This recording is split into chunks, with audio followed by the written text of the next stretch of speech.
There's a memorable story in Acts 20 of a worship gathering in a place called Troas.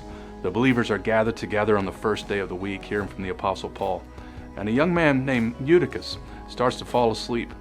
He's sitting by a window, and when he falls asleep, he falls out the window, some 3 stories down.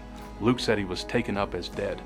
But Paul picks up Eutychus and says, "Do not be alarmed, for his life is in him." And Eutychus comes back to life. Gathering together for worship is a big deal. It's a foretaste of the future gathering of all of God's redeemed people, giving praise to the Lamb. And when we meet together for worship, we never know what might happen.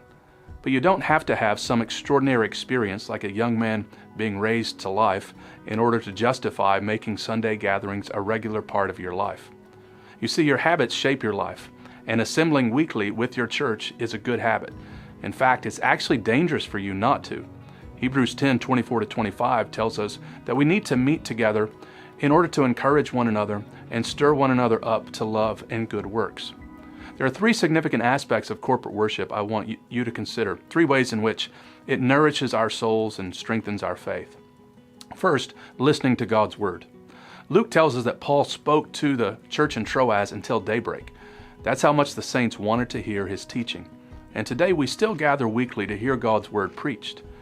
We should be listening carefully to each sermon, because if the preacher is truly saying what God has said in His Word, then he's bringing you something authoritative and life-changing.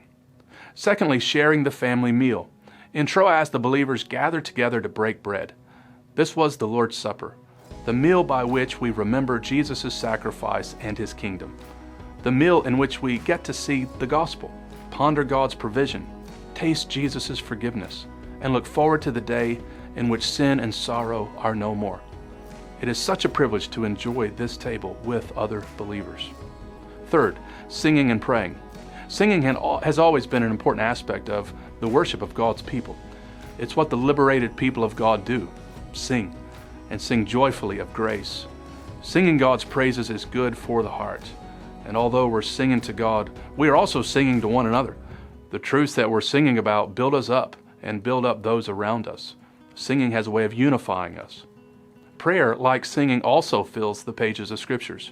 One of the great joys of meeting together is praying together. Our prayers show our dependency on God. They also lift our eyes to the church's mission around the globe, which is another thing God uses to unite His church as one body.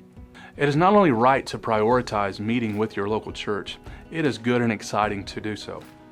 In your discussion time, you're going to look at Hebrews 12, which is a wonderful picture of what our gatherings now are looking forward to. So why don't you take some time to pray before you start your discussion.